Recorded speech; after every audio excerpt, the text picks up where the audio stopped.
केंद्रीय गृह मंत्री अमित शाह ने केरल में बीजेपी के प्रचार अभियान की शुरुआत की और पिनरई विजयन की सरकार को घेरा।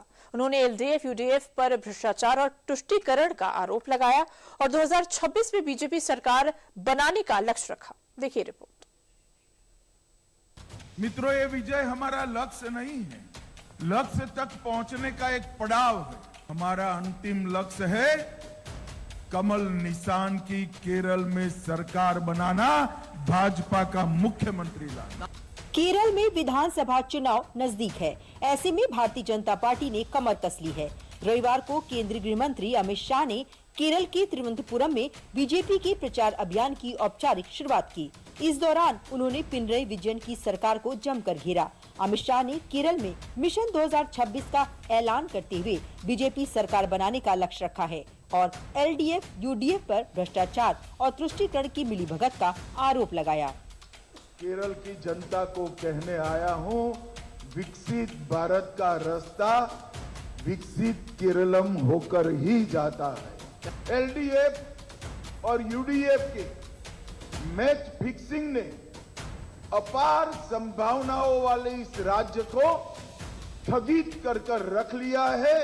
अजीब प्रकार की स्टैग्नेंसी का अनुभव हमारा केरल कर रहा है।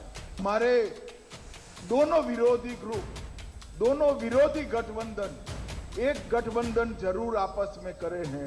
हम आए तो हम भ्रष्टाचार करें, आप आओ तब आप करो, एक दूसरे को हम कभी नहीं पकड़ेंगे। इसी के साथ अमित शाह ने केरल सरकार को सबरीमाला मंदिर में सोना चोरी मामले पर भी घेरा। अमित शाह ने सबरीमाला मंदिर में सोना चोरी का मुद्दा उठाते हुए सीबीआई जांच की मांग की।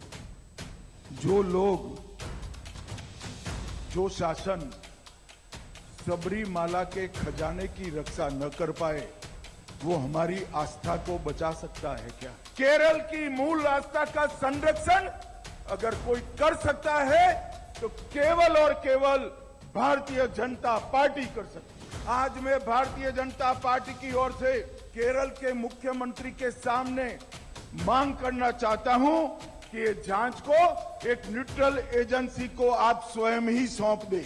मित्रों, जब तक न्यूट्रल एजेंसी जांच नहीं सौंपी जाएगी, भारतीय जनता पार्टी केरल के हर गांव में इसके लिए आंदोलन करेगी, जन जागृति का काम करेगी। इसके अलावा अमित शाह ने कहा कि केरल में बीजेपी का वोट शेयर बढ़ रहा है और 2026 में बीजेपी की सरकार बनने की संभावना दिख रही है। उन्होंने कहा कि केरल के विकास के लिए बीजेपी की नीतियों को लागू करना होगा। श्री शाह ने कहा कि प्रधानमंत्री नरेंद्र मोदी का विकसित भारत का सपना दक्षिणी राज्यों के विकास से ही साकार होगा।